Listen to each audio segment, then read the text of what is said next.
बचो उठते आने बबुल मोहिते मिला बने कुजुब कौन बचो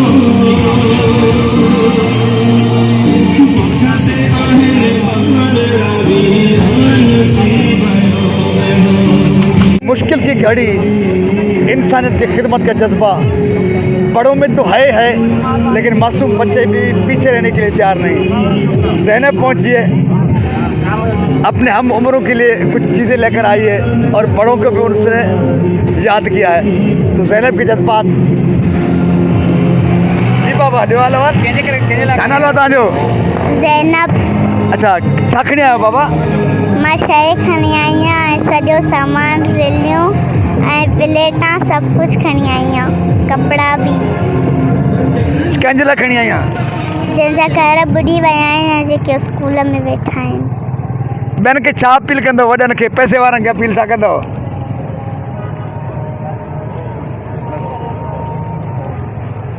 ये ज़ैनब है, कह रहे हैं कि जो मेरे बस में है वो मैंने सब कुछ किया है, जब बात बड़ों की आई तो वो खुद जाने। तो वक्त है, मुश्किल की घड़ी है, सब आगे बढ़िए। ज़ैनब की तरह जोश जज्बे और हिम्मत की ज़रूरत है। बहुत कुछ कर सकते हैं अगर ज़ैनब जैसा जज्बा हो।